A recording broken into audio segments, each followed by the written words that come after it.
Your Android remembers every app that tried to read your text messages, and most people never realize that history is sitting right inside their phone.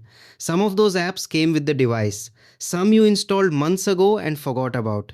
Let me show you where to check it, how to stop unnecessary access, and one extra setting almost nobody turns on. Let's get started.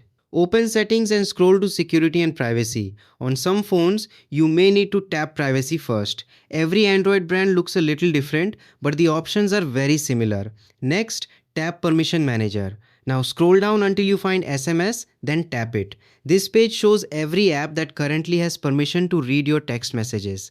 Here's something many people miss. Tap the three dot menu in the top right corner and choose Show System if your phone has that option. You may notice the list gets much longer. System apps are now visible too. Some of them are completely normal, while others may surprise you. Look underneath each app's name. If you see accessed in the past 24 hours, that means the app recently used its SMS permission. It doesn't automatically mean the app is malicious. It may simply be doing its job, but it's worth checking whether that access actually makes sense.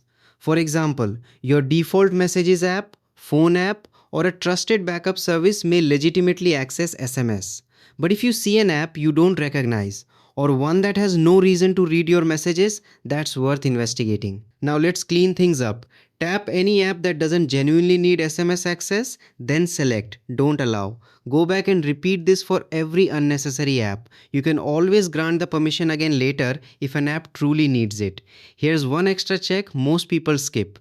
Go back to Permission Manager and open Contacts. If you find random apps that don't need access to your contacts, remove that permission too. Many apps request it simply because users tap allow without thinking. One more recommendation. If your bank, email provider, or other important accounts still send verification codes by SMS, consider switching to an authenticator app whenever that option is available. Authentication apps generate codes directly on your device and are generally considered more secure than SMS-based verification. Finally, make it a habit to review your app permissions every few months. Apps change, updates happen, and something you approved years ago may no longer be necessary. A quick permission audit only takes a couple of minutes, but it can significantly reduce unnecessary access to your personal information. How many apps did you find with SMS access? Let me know in the comments. And if you want to discover 2 more Android permissions that privacy experts always review, watch the next video on your screen.